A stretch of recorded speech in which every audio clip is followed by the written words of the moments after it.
rightly said that one patient, one plan is the rule. So that's something we all understand as we meet every patient and we look at the challenges they face. It could be chemotherapy, it could be radiation, it could be a post-surgical patient, whatever kind of treatment the patient is undergoing. Of course, guidelines are the same. But then each patient comes with a different challenge to us.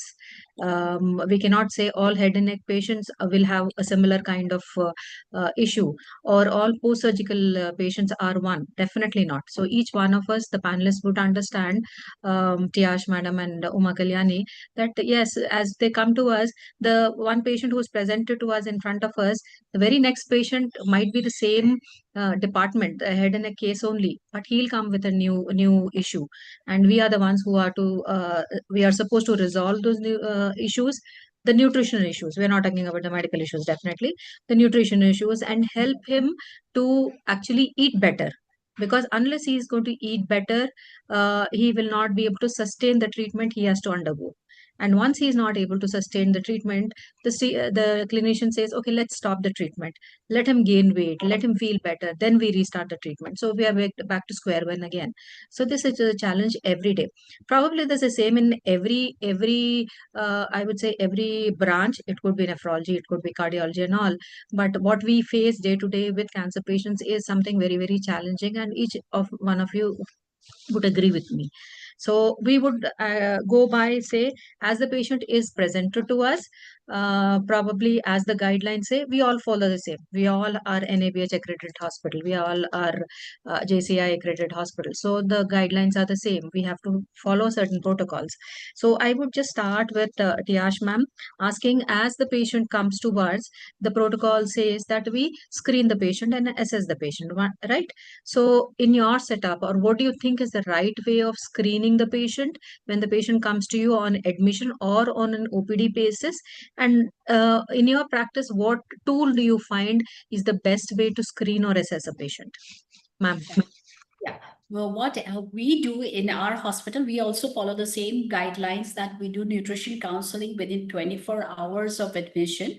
The first nutrition screening is done by nursing, which is they have a set question, like 3 or 4, and we have electronic medical records. So once the nutrition related questions, they trigger, like there's a score assigned to each of the 3 questions.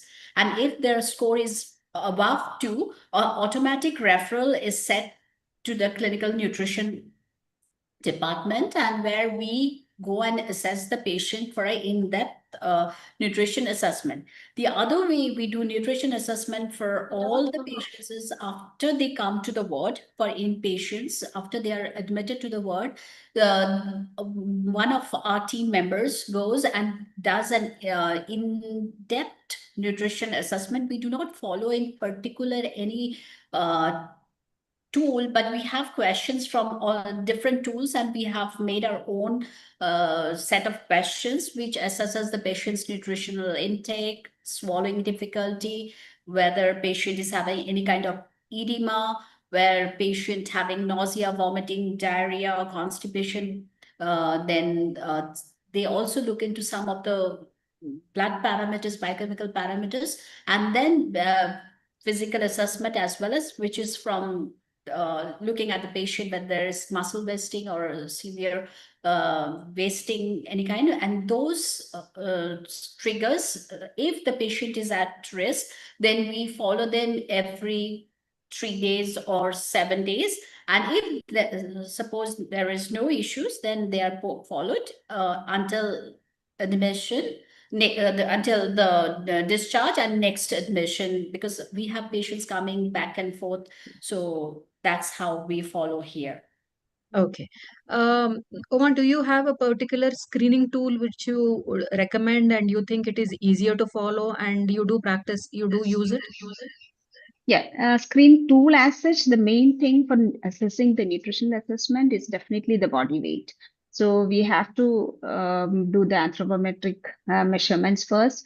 Then those who are able to do for those who are able to stand and all, we do assess their body composition analysis. Then basically, as Tiash said, like the muscle mass, like that is a major no indicator whether the patient is nutritionally safe or in the risky zone. So we do check the body weight and ask them like, how was your body weight for the past few weeks or months, depends upon the case. And if they were having too much of weight loss or muscle loss, then we can also check the hand grip strength and also check the muscle strength. Strength as well as the muscle mass, we do check that these are the main things. Then coming to whether if they are at the starting phase, like just diagnosed case, then they may not be having much of difficulty in no, the taste and all those things. So depending upon the stage where they are, we will start from there. And it is always better to start at the point of diagnosis. And most of the time now we are giving importance for the nutritional intervention before starting the therapies. So if the patient is really weak, we wait for 2 or 3 weeks. So that if weight loss was there, we try to bring back the weight, at least some percentage of the weight gain we expect before we start the therapy. And by it again depends upon the individual cases and what type of cancer and which stage they are in and all. So basically, the assessment is definitely body weight, if possible, body composition analysis, and muscle mass and muscle strength we do analyze, and definitely blood parameters we have to see. Individual based we do check, and depending upon there, we start with the intervention. Wonderful. Okay, what I would like to mention here is, as the patient comes to us in our setup, like as per the NABH protocol, the patient is screened and assessed within the 24 hours of admission, like Tiash ma'am said. So the screening tool we use is NRS 2002 screening tool we use, or simplest in other institute, whatever is your convenience, you could go about using a MST or a MUST. Okay, we use NRS 2002. And once the, like Tiash madam said, once the score is a little more than 2, we go for further assessment. And we use a PG SGA scoring assessment tool, or we could, as a simple subject to global assessment, SGA tool could be used. So it's a complete screening and assessment for the patient done. And then there is a reassessment once in 3 to 5 days in an ICU setup, and once in a week in if the patient continues in the ward. So, like Uma said rightly, and we look at the biochemical parameters, and then the intervention starts. So we look at what is his calorie requirement, what is his protein requirement, so on and so forth. Ma'am, Tiash ma'am, do you have any specific assessment? How do you assess their maybe sarcopenia? Do you assess for sarcopenia, or how do you classify them? We do not have any particular tool for assessing sarcopenia, Sarcopenia. but what we do is a diet recall, and we see where, like you rightfully said, that the treatment starts. Our nutrition is assessment and intervention should start before the treatment starts. So we also see the patients as a prehabilitation before surgery or before radiation or chemotherapy. So what we do is we take a detailed diet history, and then we try to understand the patient's needs, likes, dislikes, and then we assess where their deficiency is, and then we counsel the patient and educate the patient based on their particular need. And then we do a nutrition teaching. Again, that is very personalized and individualized depending on where the patient is lacking, whether we need to focus on calories, or we need to focus on protein, or we need to focus on fluids, vitamins, minerals. So these are the things we do an individual assessment. And for assessment, we do look at the height, weight loss, recent weight loss, and also the total diet history, which is usually a 24-hour recall, or family who can tell us the food. The food It's kind of intake, a right? soft food frequency and Yeah. yes, Yeah. diet recall. Ma'am, how often do you have the time to do a hand grip strength or a body fat composition analysis? We do not do that in our. No, that's what. We don't have the time. Resources might be there. We might not have that time, right? So, Uma, what challenges do you find in accurately doing these measurements? Like you did mention hand grip strength, you did mention. Are you Yeah. able to do a body fat analysis? At least Yeah, the we have the VIA? simple, we have the simple electric machines, like Yeah, electronic yeah, ones, no? So yeah. within like 5 minutes, it may not be that accurate like the Hmm. commercial ones Yes. they use in the gym and all, but still we can use the basic ones so that we'll get an idea like how much fat loss is there or muscle mass decline is there, and also the functional ability. Like we Hmm. can ask the patient where you are suffering from any discomfort in walking, or depends upon the age of the patient or the stage of the disease. We can ask them, is there any visible difference in your functional, no, you used to do like walking, now finding difficult to walk, no, like that we can find out how far they have declined or deteriorated in their health status. Then definitely the food intake, is there any difference in the appetite and acceptability of the food, and all those things you can just ask. So while measuring, doing this physical measurements, it is Huh. physically measured, the hand grip or the height and weight and all. Do you find any logistic issues while doing it? Yeah, Do you definitely find you it need the challenging? intervention. Yeah, intervention. Sometimes we may get the patient only after the second stage of Hmm. treatment and all. Then it is Hmm. very difficult. Only if you're getting the patient at the early, before starting the treatment, all this will really help. But sometimes they come no, after starting chemo or after the radiation and all, then it is very difficult to assess. They might have declined already. So if Exactly. they are coming in the very early stage, all these can be done properly, but Huh. the right time of intervention is very important. Okay. There is a physical assessment also. Okay. Hmm.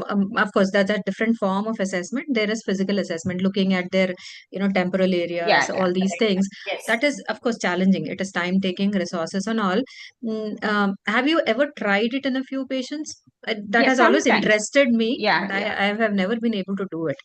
yeah. But definitely we can find out those physical signs also, the pale skin and all those things. But we cannot really, Do it for every patient. yeah, do it Exactly. for everybody, and it may not be visible in all the patients. That It is might there. not be visible also. Yeah, So, correlating with the biochemical parameters, maybe the LFTs, or, looking at their albumin levels, or even looking at as simple as maybe skin fold. Of course, we are not able to do that. To a greater extent, we are able to understand the nutritional status physically. That's a physical this thing. But like you said, most of the time it is quite challenging because the accuracy of information what they give or the caretaker gives, that's one thing. Another thing is the resources we have also, and the time constraint also we have. Probably we are not really able to do it, but given the time, probably we will be able to a great extent record it and generate a huge amount of data to understand where are the challenges and where are the loopholes. Probably we could intervene, and nutritional intervention could really help all these things. So when you are actually, patient is presented to you, Uma, and when you have screened the patient, you have assessed the patient. Now you are arriving at his nutritional requirements. You would look at his calorie requirements and his protein requirements. So cancer patient comes who is posted. Tiash madam really, she mentioned about the prehabilitation program. yeah, So before the patient is posted for the surgery, probably the patient is referred to you. It is not an emergency surgery, so he is referred to you at least 2 weeks prior the surgery. So yeah, you do have a little time to improve his nutritional status, prepare him for the surgery, so that the surgery outcomes are better. So yeah. in the prehabilitation program, if the patient comes to you at that time, Uma, Hmm.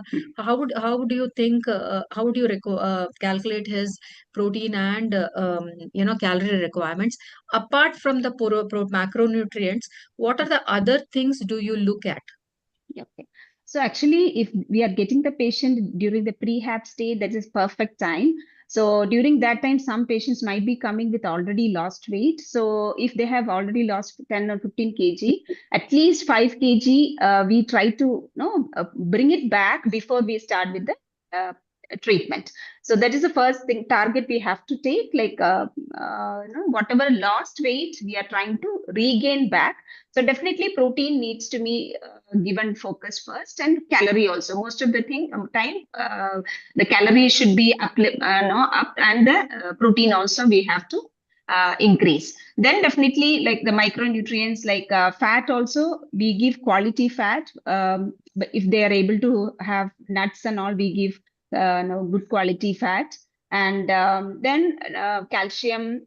In that in case of any bone issues are there, we focus on the vitamin D and calcium also, because they are very important to enhance the immunity and keep up their immunity level.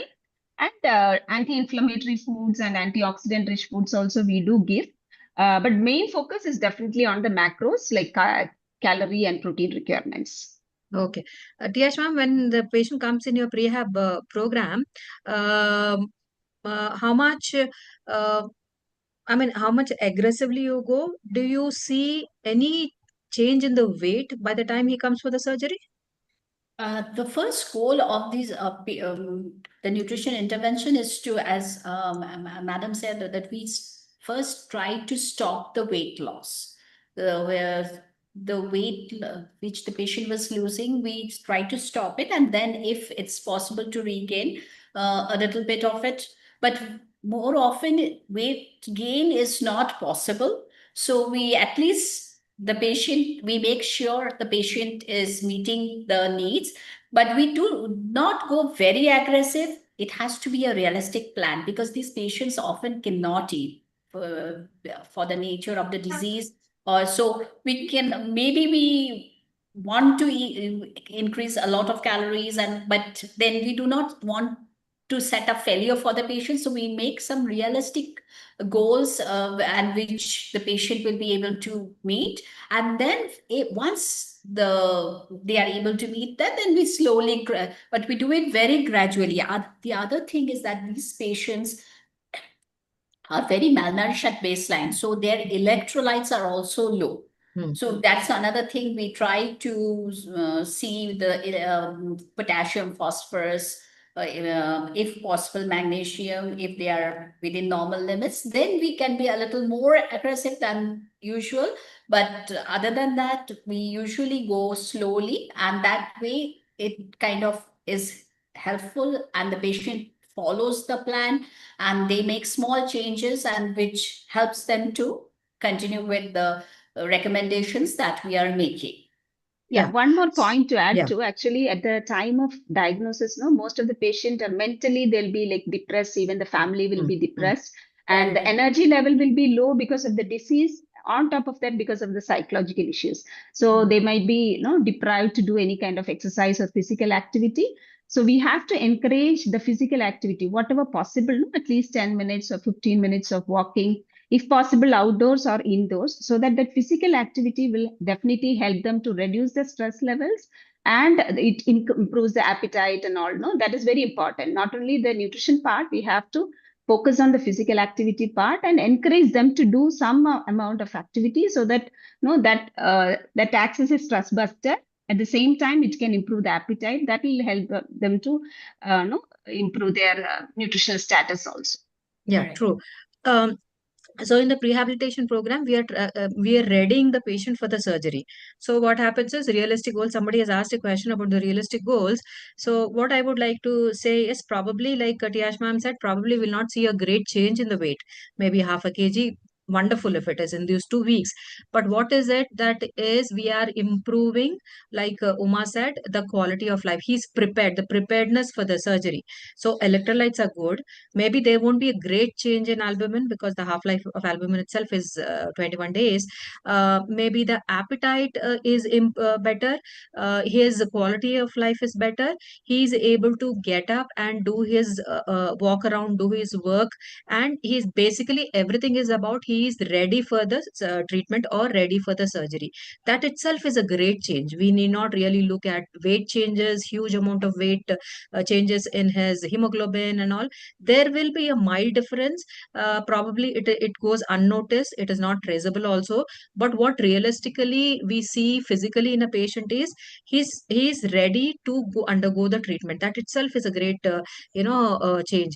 So realistic goals, what somebody has asked question, probably Tiash ma'am, I would say is realistic goals like improving a little in the quality of life, Exactly. appetite, sleep pattern, and And hunger and getting all. them prepared for the Yes. surgery, and the Yes. family knows about it, that how Hmm. they what is the necessity of protein for recovery after the surgery, and so they focus more on that. So those kind of thing. Yes. Yeah, and also probably yes, many of the clinicians might not agree, but during the prehabilitation time is the right time to start on oral nutrition supplements, because the intake is so bad, and the natural kind of food they have an aversion for it also. The dal chawal sabji they don't want to eat. How much ever you try to modify and try to make it better, their intake still is very minimal. So this is the right time to introduce the oral nutrition supplementation. I personally feel it really helps them improve their appetite, their physical strength, and we are to a greater extent meet their calorie goals and other protein goals. What do you say, Tiash ma'am? Actually, yes. For what we do is we calculate their needs, and from we try as much as possible from natural foods. And wherever the gap, as you rightfully said, when we have to bridge the gap, we use supplements. But being supplements are costly, and the patient population we have, so for that we try as much as natural foods. And where natural foods cannot be given, definitely we opt for supplements to cover that gap. Yeah. I Mom, think these days, yeah. like doctors are becoming more aware about the benefits of nutrition intervention, and now most of the doctors are referring for the initial stage itself. That's a good sign, actually. Yeah, Yeah. we do get a lot of nutrition referral nowadays in our OPD. It's like we see a lot patient because they are referred by the doctors to for evaluation and assessment and intervention. Okay. Yeah. So somebody is asking, while choosing ONS, one dietitian should mainly look at what are the things you should look at.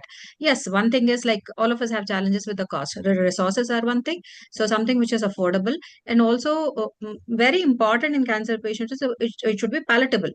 They have an aversion for vanilla. They have an aversion for everything. I personally always tell the nutraceutical companies, please make them without flavor, so that I can make him put it in dal, sambar, sabji, and everything, and he's able to take protein, but there's no flavor. I constantly tell all the nutraceutical guys, whenever Ramesh sir comes, I think I would have told him hundreds of times, sir, please make your product without flavor, because Sure. that's a challenge. And yes, affordability is something, of course, we all know about it, Yeah. and also something which is dense. So high calorie, high protein, limited amount of fluid, and we are able to give maximum amount of nutrition. That's what is our requirement. So I hope I've answered the question in the chat box. But again, patients do have, they don't want to eat. Like rightly Uma said, psychological issues. They're very upset. Why this happened to me? And do they have a family support or not? How are they going to face all the treatment challenges? How are they going to afford financially? And will the treatment outcomes be good or not? This all runs in their head. So it always affects their appetite, their food intake, definitely. And they become anorexic. So what simple things could you think in the regular diet we will be able to help them?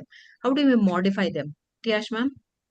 Usually, what we do is we try to stress on local foods, Hmm. seasonal foods, which are very easy. They'll get it at their locality and they are used to eating. And as you rightfully said, that it has to be calorie dense and protein dense. So and we counsel, we do a lot of counseling to the family. So that makes them a part of the treatment as well, as so they get involved, and they feel that they have something to do and improve the nutritional status. And as I said before also, I always focus on one or two things, changes that they can make, so that they feel that they have achieved something by following that, and then we can build on the rest of it. Yeah, for How the about you? So taste, I feel addition like modification. Sorry, yeah, go ahead. yeah. For the taste, I feel like some people say they like this lime flavor or ginger and all. No? So even Yes, for hydration, we can ask them to have infused water. Like just put a lime in the water and keep sipping it, or ginger, or any kind of herbs we can add that is actually having phytonutrients also. Along with that, they get a different flavor. So we always ask the patient, what is your preference? So according exactly. to their taste and all, we do give the suggestions. That actually helps. And Yeah, more hydration is such an important important factor, thing. part of this nutrition intervention in this oncology patient. So we have to kind of stress that on that also. Yeah. Very interestingly, we found that most of them are zinc deficient. So their gustatory this thing they have Taste. a challenge with that. The taste sensation goes away. So Yes. when especially the head and neck radiation patients, when they come to us, they have xerostomia. There are a lot of dryness of mouth. They have swallowing Yes. difficulty. They have ulcerations. So when they come to the OPD, we tell them simple things. They don't want to use those sprays and all. So when we tell them simple thing, we tell put an ice cube in your mouth so it hydrates better. Or very simply, to numb your before eating, put some honey or ghee all over inside the mucosal area Yes. so it numbs the area, you're able to swallow better. Or a simple thing, everybody has lemon ka pickle at home. You wash off the pickle, the piece, put it in your mouth, or the peppermints, you start salivating.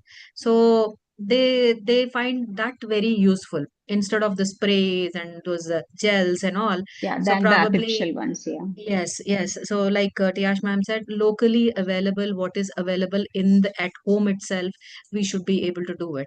Okay, so moving on to another very sensitive area, the palliative care. Now, palliative care is something which nobody really wants to talk about.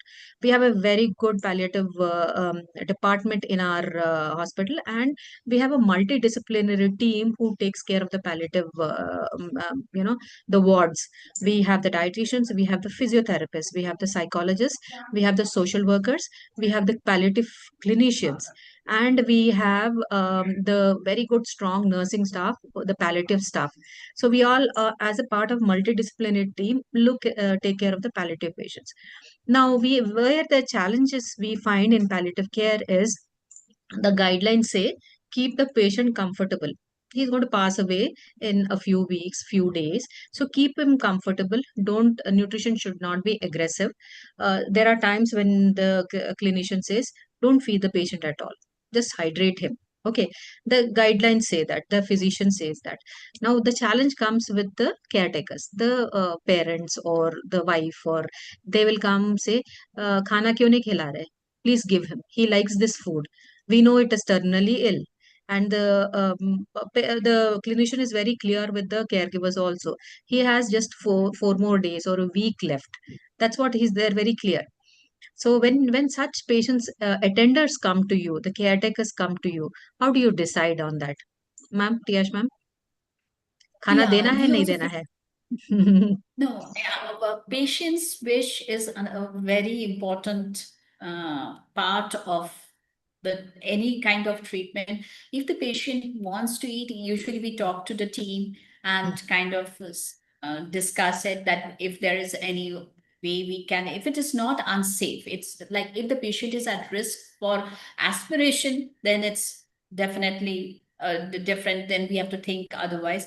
But if the patient wants and the family wants to, we discuss with the team, and it's a mutual decision where we have a multidisciplinary team in our hospitals, and then we all come to a consensus, and then we take the decision accordingly.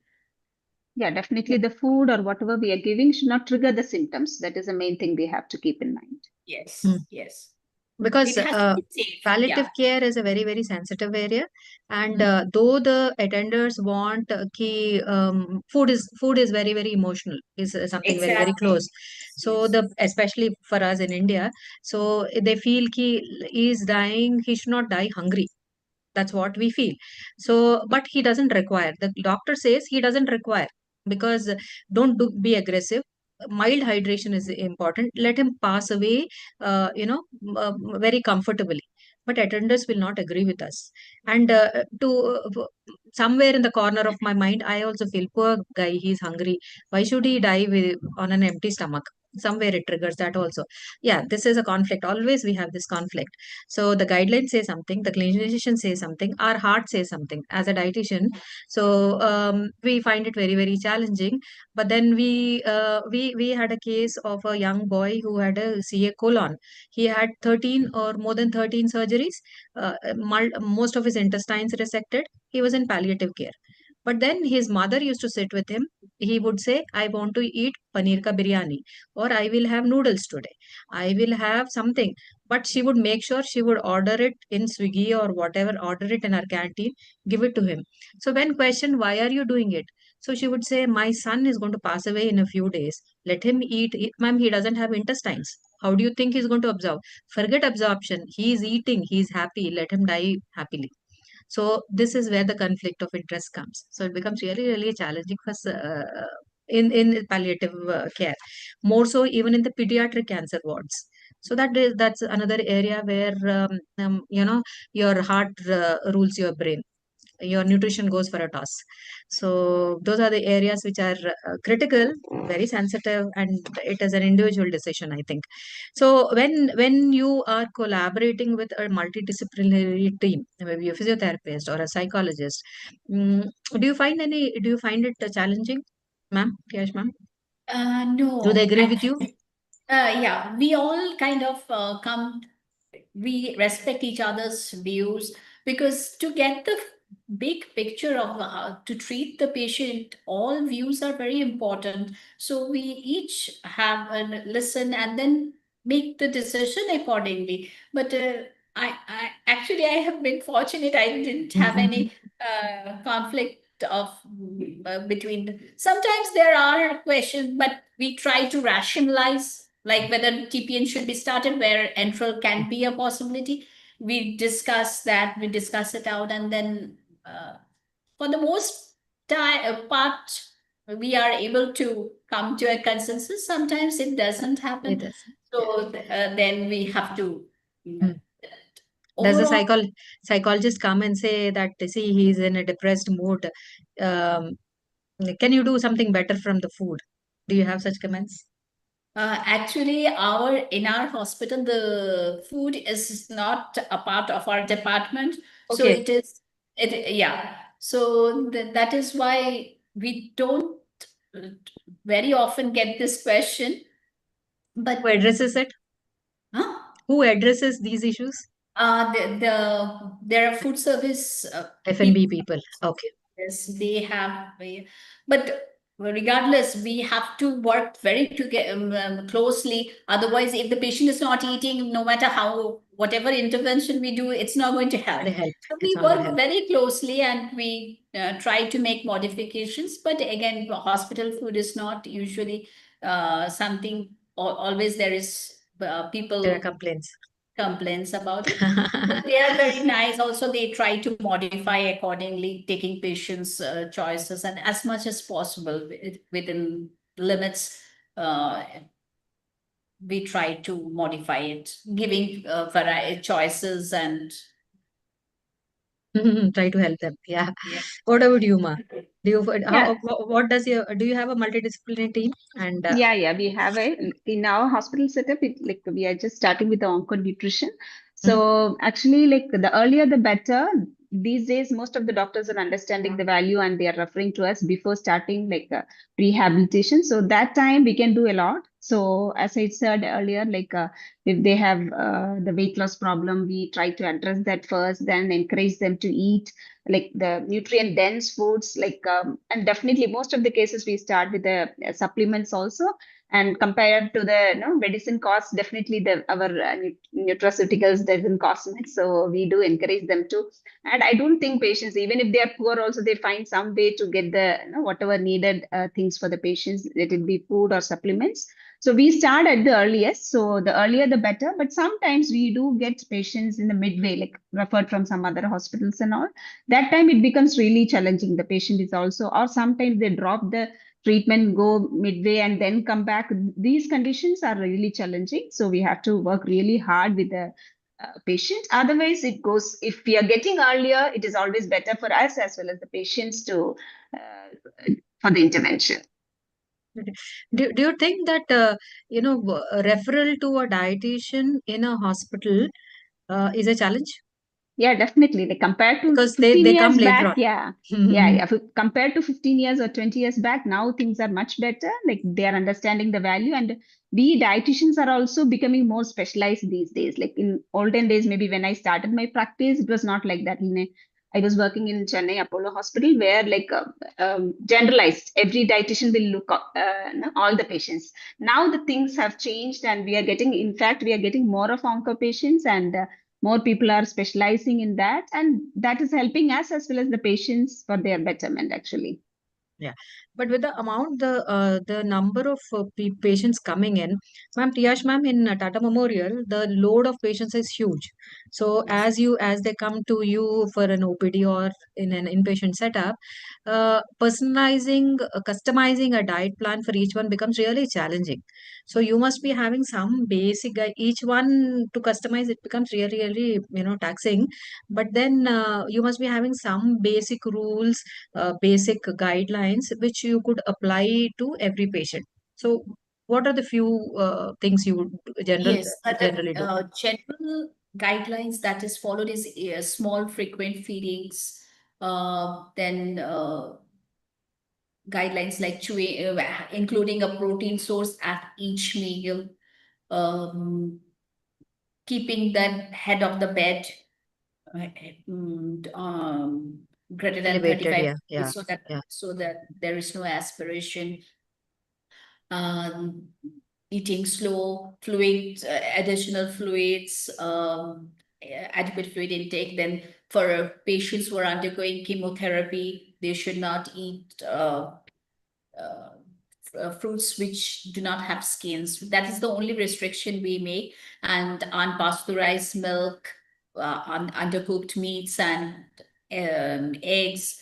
Other than that, it's usually the caloric requirements and the changes that the particular nutrition intervention is totally personalized for each patient.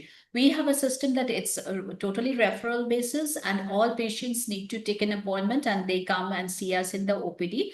We Okay, have running every day. So that's where we do OPD, and the IP is also on the referral basis. okay, okay. Uma, for Yeah, you, yeah. personalization? Microbiological, yeah. The microbiologically safe nutrition is very important, like respective whatever stage they are in, whatever kind of cancer they have. But like the safety of the food is important for everyone, especially for cancer patients or chemo patients. So we used to say like neutropenic diet in olden days. Now we are not using that Mm. term as such, but the concept is the same. Like we have to ensure the safety of the food, and nutrition part also, and the nutrition dense food we have to, and as and when required, the moment we see the weight loss or muscle loss, we start with the protein supplements. Usually whey protein is better tolerated, so onco specialized formulas are also there, so we do encourage that. Then another thing is the gut health, because most of the patient will be having low absorption and all, so gut health is also taken care. We do ask them whether they have diarrhea or constipation, especially in case of colon cancer and all. Like if they have constipation, we do give them fiber supplements.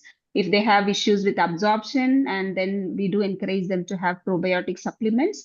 So those things are also taken care. Yeah. Then we do have patients on tube feedings. It could be jejunostomy feedings or gastrostomy feedings or peg feeds and all.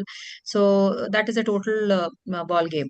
So use of nutraceuticals, use of kitchen blenderized foods. There's still a lot of discussion where doctors say give them natural foods, and in spite of showing them guidelines, they will still say ki, no, blenderized foods are better because they're more economical and they're prepared at home. The patient is eating what he generally has.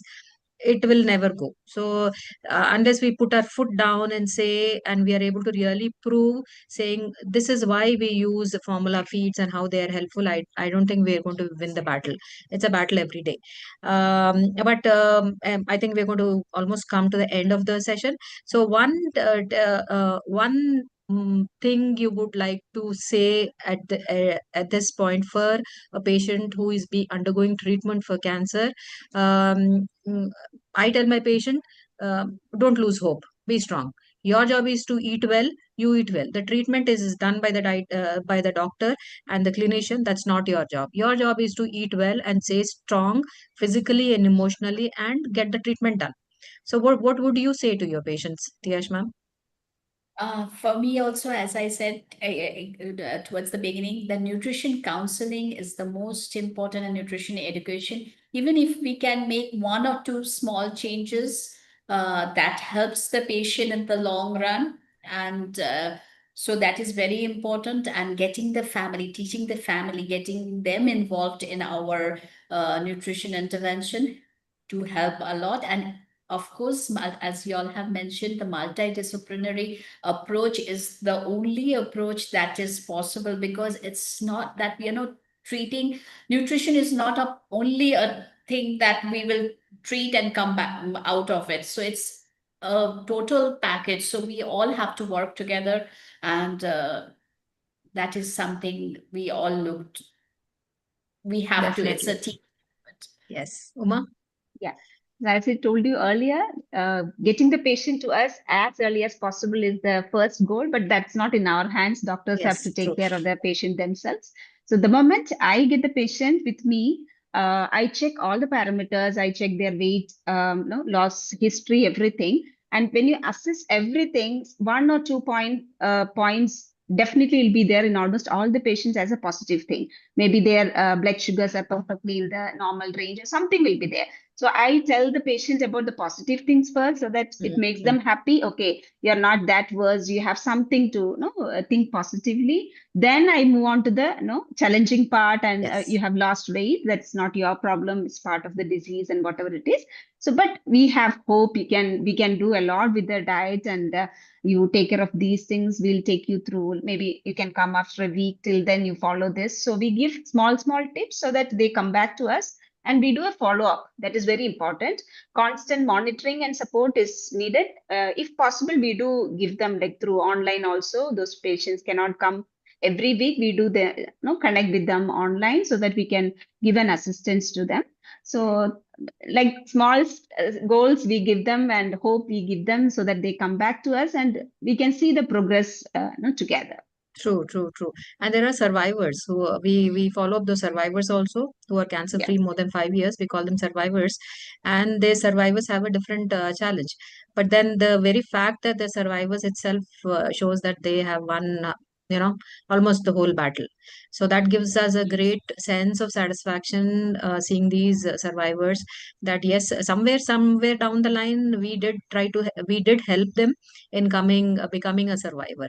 So that's something very, very satisfying. I think we have almost come to the end. Sir, you have something to say? Miss Um, Sir. Ma'am, yes, I think while you are addressing the overall this thing, you've also been looking at the chat box and you've also been addressing all the questions. But nevertheless, we have now a huge response in terms of both national as well as international people logged on to really Oh, listen to you wonderful. people. People come from Nairobi and various other South African countries also here. Okay, And we will just briefly open up for a question QA session done. primarily in this regard. Anybody has got any questions to ask? I think Please. Prashanti, there is a question about the tool you mentioned, no? A screening I tool. did mention we do use NRS 2002 as a screening tool. Then we have MST and we have MUST, which is the screening tool. The screening tool. The assessment tools are PGSGA, patient generated subject to global assessment, SGA, so subject to global assessment, and the GLIM assessment. So they are widely available, suiting to the your patient population. You could go about choosing it. We use screening tool 2000 NRS 2002 and modified PGSJ in our setup. So depending on the population of your patients, you could go about choosing the screening tool as per your convenience. They're all validated tools. So you could go and choose. Okay, I think there are Yeah. a few more questions. The chat box, are you able to read it? Uh, yeah, screening tool we have done. The basic BCA we have Teneta, which is quite popularly available. There are higher end, the body composition analysis ones also. We have the body stat nowadays. We have few more companies, depending Omron, on there are so many, yeah. so many are there, depending each one costing differently. Some are very expensive, some are even more, accurate. Depending your requirements, probably we could go about choosing them. And jejanostomy feeding is again very, very specific. it into the small intestine. So we don't recommend any kitchen feeds for them. It is always a semi-elemental diet we go about choosing. Once the patient is able to actually take in orally, stomach cancers, esophageal cancers and all, once they start taking in orally sufficiently, and we try to taper off the jejunostomy feeds. The jejunostomy tube remains only for, a purpose of medication or in case of Absolutely emergency. correct. After some time, it is removed if the patient is eating well. Realistic goals, Tiash ma'am did mention a small changes which are achievable, very very small goals which are achievable. A simple thing like eating more frequently, a little extra morsel of food, introducing something new which is going to help them with their appetite. Those are small goals. Onus is good. We should be suggesting a high calorie, high protein ones, calorie nutrition dense formula, which is good to taste, of course, so that they are able to take 4 to 5 times in a day, because generally their appetite is low, their intake comes down. So they could take it however they way. Every company has come up with recipes. You can make a yogurt, you can make ice cream, you can make some salad, everything mixed with this ONS. So that makes it a little interesting. If it is completely without flavor, you can add it in your chapati and idli and khichdi and all those things also. So choosing an ONS depending on the cost, depending on the flavor, depending on your requirement, and you could always inform the patient how it could be taken, and they generally get comfortable with it over a period of time, because once they see the benefits of it, it really helps them use it. And once they are able to really eat well, we tell them you don't require it. If your regular food intake is good, and this extra supplementation top up is really not required. uh, Screening tools, they're available on the websites. Yes. You could go about and they're self explanatory. Depending on your kind of patient pool you have it in your institute, you could go use them. Cancer patients or elderly patients, pediatric, whatever, all kinds of validated screening tools and assessment tools are available. You could download them and use it as per your patient population. I think we have covered all those questions. Yes, ma'am. I think so. Yeah, most of the questions are clearly answered. Whatever has been there in the chat box, and wow, it's a wonderful sharing of experiences. It was more of we could see you walked us through your 25 years or 30 years. You, thanks to Tias ma'am as well as to Uma. I think amazing work you people are doing. First and the foremost, our compliments on this particular special day, that your services to those patients are amazing, and we acknowledge and salute each and everybody's contribution towards them. I know you undergo emotional, you undergo various other this thing while treating these patients, but ultimately, being a professional, you're doing the right thing to the patient in this particular regard. So thanks a lot for this wonderful panel discussion. Thank you, Prashanti ma'am. And on behalf of Pulse NutriScience, I would like to thank you, Tias ma'am, as well as Ms. Uma, who have really taken your time out and being here with us, and shared your wonderful experiences, and also given a lot of new thoughts for the people who have come in over here. Thank you, and we will close the session with this, madam. Thank you very Ramesh sir. much. Thank you Thank so you. much. Thank so you. much. Most welcome, and have a wonderful evening. Thank you very Thank you, much sir. to Thank you. all. Thank you Thank you. all. Yeah.